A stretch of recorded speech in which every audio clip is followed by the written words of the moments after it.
Halo, jumpa lagi bersama saya dan Dr. Anto karena sesuai dengan janji saya di minggu lalu, pada kali ini saya akan bincang-bincang lagi nih sama dokter. Janjinya minggu lalu tuh kan kita akan membahas tentang aplikasi hipnoterapi untuk kesehatan atau di bidang kedokteran ya dok ya. Nah, minggu lalu kita membahas tentang ketertarikan dokter karena katanya kalau misalnya bahwa kesehatan itu tergantung dari pola perilaku kita. Nah, pola perilaku inilah yang harus dirubah. Nah, sekarang Dr. Anto akan menjelaskan itu mengenai hipnoterapinya, apa sih aplikasinya di dalam kedokteran. Gimana dok? Ya, baik, terima kasih sekali. Ini memang yang pertama ya, kemarin kan kita membahas tentang ya hipnoterapi dari sudut pandang kedokteran ya. Kenapa ini kok bisa sampai masuk bahkan dalam kemarin yang saya bilang standar kompetensi dokter Indonesia sebagai salah satu keterampilan yang ya bisa atau baik untuk dimiliki oleh seorang dokter ya, karena kan kembali lagi kita banyak melihat ya kemampuan dokter sekarang memang kebanyakan di fisik ya, operasi minor lah, nyuntik lah, nginfus lah, rawat luka dan lain-lain, di mana itu penting juga tentu saja.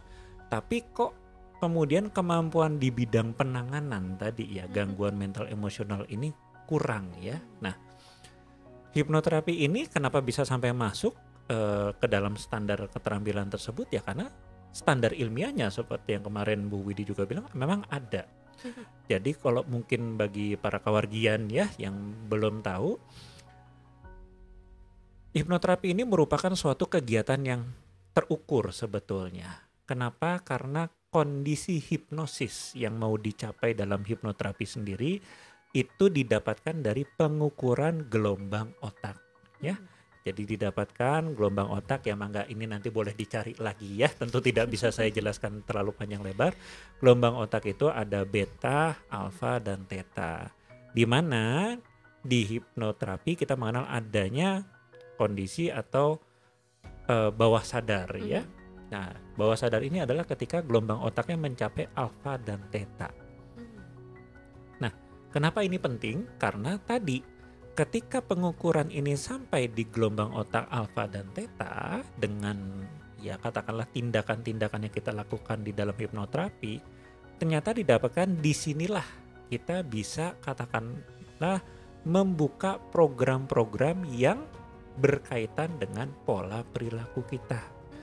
Jadi tadi kenapa sulit lepas dari rokok, kenapa kok makan saya berlebihan, kenapa kok saya ya katakanlah sulit tidur karena ya insomnia ya, kenapa saya gampang stres dengan pekerjaan. Nah, disinilah gitu hipnoterapi itu berperan sebetulnya karena tadi didapatkan penelitian bahwa di gelombang inilah kita bisa masuk ke dalam program-program tersebut untuk katakanlah direvisi, diedit ya tinggal sesuai saja yang dibutuhkan apa. Nah, seperti itu. Oke. Jadi ibaratnya tuh saya jadi membayangkan sebuah komputer, Dok. Jadi ketika misalnya kita sudah membuat program atau kita sudah melakukan buat tulisan atau apapun itu dan ingin kita revisi. Nah, seolah-olah di dalam otak bawah sadar mungkin ya disebutnya itu ada program yang memang sebelumnya membentuk seseorang menjadi berperilaku seperti ini. Dan program itu harus dilakukan agar bisa merubah perilaku tadi, gitu ya dok ya. Oh menarik sekali. Nah terus kemudian apa lagi dok untuk aplikasi yang lain gitu, tapi masih di dalam bidang kedokteran sendiri? Ya, aplikasi lainnya seperti yang kemarin saya sebutkan ada hypnobirthing, ada hipnosirkumsisi, kemudian ya kalau dikatakan di luar kesehatan ya tadi ada hypnoteaching, ada hypnoparenting dan lain-lain. Sebetulnya prinsipnya tetap sama. Yaitu kita katakanlah ya betul kalau tadi yang Ibu bilang kita ibaratnya kayak jadi programmer ya, ya terutama memang programmer yang tugasnya ya tadi mengevaluasi nih. Ini katakan kalau tadi komputer ya, ini komputer error. Nah errornya kan kita lihat juga, ini komputer errornya secara fisik ini berarti mungkin baterainya sudah soak, atau listriknya ada yang konslet, atau tadi LCD-nya mati atau layarnya mati. Nah itu kan fisik. Iya betul. Tapi kan bisa juga tadi baterainya oke, katakan keyboardnya oke, layarnya oke, programnya yang nggak jalan gitu kan. Nah itu kan berarti yang error programnya. Maka di manusia kan juga seperti itu. Harusnya saya sebagai seorang dokter gitu kan, ya saya melihat masalah orang ini di mana gitu kan. Nah tadi masalahnya misalnya di fisik gitu kan, ya nggak usah jauh-jauh lah, gampangnya gini. Ada orang tabrakan patah tulang, ya nggak mungkin saya hipnoterapi kan. Lah terus tulangnya gimana gitu kan. Nah itu kan sudah jelas itu fisik. Iya. Ya saya tangani secara fisik dong. Ya. Tapi lalu bagaimana kalau ternyata begini, ternyata dia kebutaan sampai tabrakan patah tulang itu gara-gara dia emosi, habis diputusin pacarnya lah, habis dimarahin orang tuanya lah, atau ya mungkin ada stres di pekerjaan atau lain-lain, sehingga ini menyebabkan pola perilaku yang tidak bertanggung jawab dan dia lost control dirinya di sana, sehingga menyebabkan dia tabrakan dan akhirnya tadi patah tulang. Maka ya kembali kalau kita mau bicara ya katakanlah ya mungkin kita boleh menyebutnya holistik ya. Ya tentu saja tadi fisiknya kita tangani, tadi patah tulangnya kita perbaiki, dan kita mau supaya dia bisa lebih kontrol kan ketika ada kejadian kayak gitu lagi, misalnya ya besok stres lagi di tempat kerja, atau mungkin dimarahin orang tuanya, atau mungkin ada konflik dengan teman kerja dan lain-lain, ya dia bisa ya sudah ya konflik pulang aman gitu kan. Nah maka kan harusnya saya seperti itu. Jangan sampai nanti ya tabrakan jedet patah tulang, oke sebulan lagi ketemu patah tulang lagi. Ya syukur-syukur kalau patah tulang, kalau patah kepala dalam artian sudah meninggal kan. Ya kan kembali lagi ya karena tadi saya menangani fisiknya, tapi saya tidak menangani akar masalah yang menyebabkan dia punya perilaku yang membahayakan dirinya. Dan disinilah hipnoterapi berperan penting dalam banyak praktek saya, bahwa ya tadi misalnya paling gampangnya gini, hipertensi, kemudian gula, kemudian apa, kan sebetulnya itu akibat duluan ya. Kecuali ya pasien saya punya itu dari kecil, dalam artian begitu lahir bayi cengir diukur tensinya, wah tensinya sudah 200. Ya saya nggak bisa ngomong apa-apa lagi gitu. Tapi kalau misalnya dia lahir normal, sehat, kemudian katakan umur 30 atau bahkan sekarang ada yang umur 20-an sudah punya hipertensi, maka kan kembali ada suatu perubahan pola hidup atau perilaku yang menyebabkan dia punya hipertensi, atau bahkan memang pola hidupnya selama ini membuat dia menjadi punya hipertensi atau gula berlebih atau kolesterol atau asam urat. Nah, maka akar masalahnya kan di sana.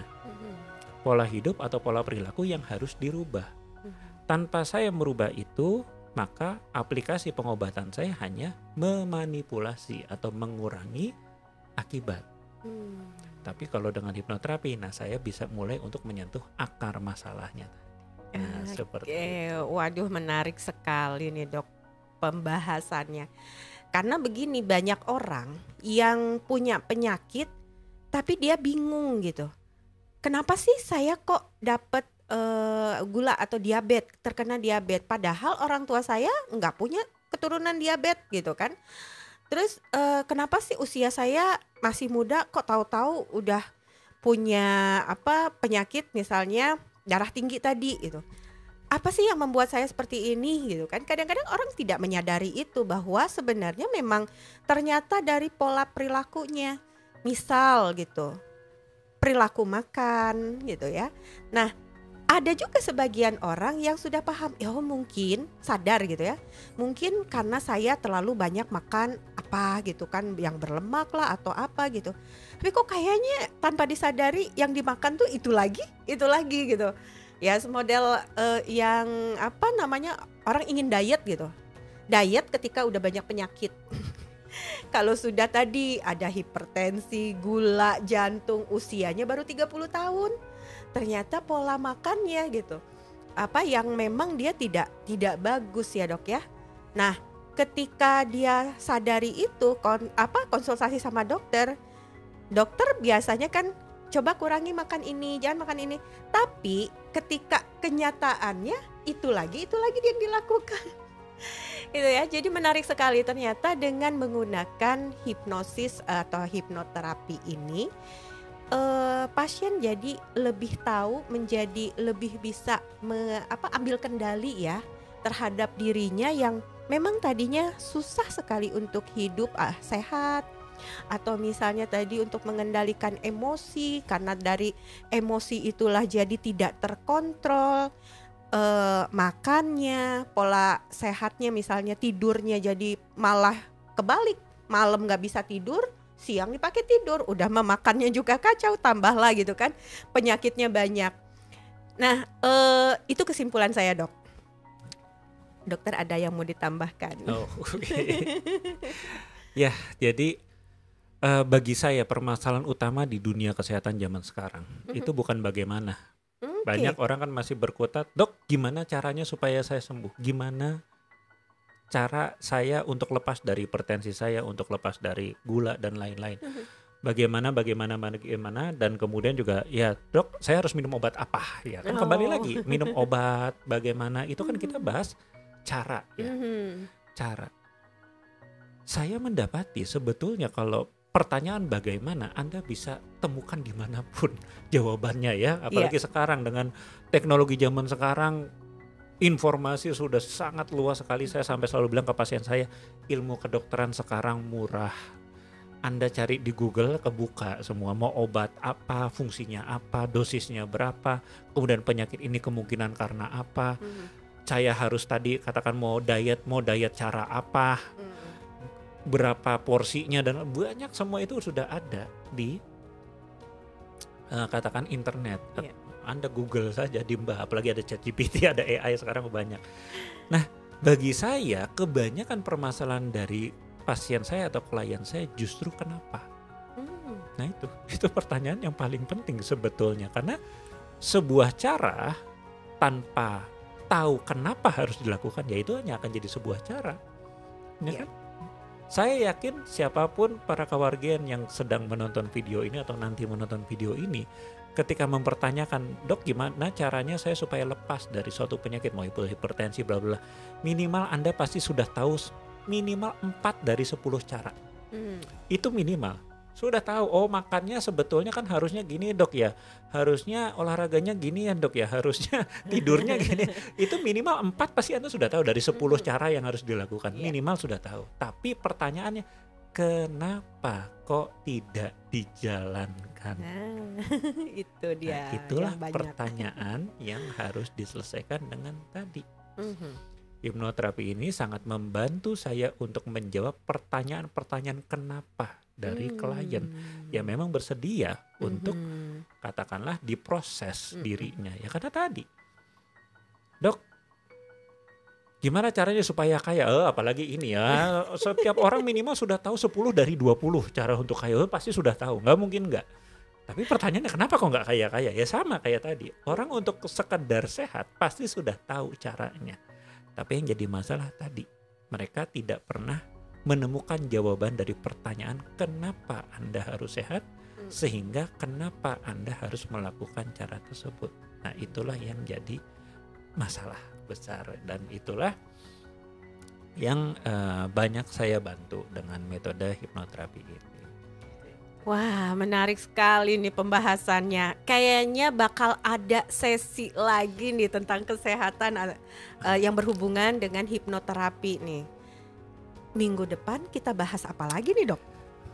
Nah, jadi untuk selanjutnya kan ini tadi kita sudah paham ya aplikasinya ya, bahwa ya begitulah aplikasi hipnoterapi dalam dunia kedokteran tadi. Kita banyak bermain di mindset tentang seseorang menganggap kesehatan itu seperti apa, dan ya tadi akhirnya menjawab pertanyaan kenapa kok dia sampai sekarang sakit. Jadi sakit itu saya selalu bilang ya sakit itu seringkali adalah pilihan, bukan katakanlah ya dalam tanda kutip ya, dalam buku saya tulis takdir gitu takdir. Ya takdir ya, udah wayahna dok, udah tua, udah keturunan, udah ini ya kalau Anda ngomong seperti itu ya sudah tidak ada yang bisa kita lakukan. Anda mau pergi ke profesor manapun, mau ke dokter manapun, kalau Anda sudah punya anggapan itu ya terus mau ngomong apa. Ya kan, tapi ya tadi ada yang masih bisa dilakukan selama Anda punya mindset yang betul. Kemudian ya di minggu depan kita akan juga kita juga realistis lah. Nggak semua penyakit kok tiba-tiba penyakit udah hipnoterapi aja. Udah hipnoterapi. Nanti dulu ada syarat-syaratnya kapan mungkin Anda membutuhkan hipnoterapi. Untuk penyakit seperti ini bagaimana, apakah perlu hipnoterapi atau tidak? Untuk penyakit B apakah perlu hipnoterapi atau tidak? Nah, itu nanti kita akan bahas di pertemuan selanjutnya ya. Oke, baik Dok, terima kasih banyak untuk hari ini. Pembahasannya cukup menarik. Para kawan Giant Sayaga, kita ketemu lagi di minggu depan. Salam.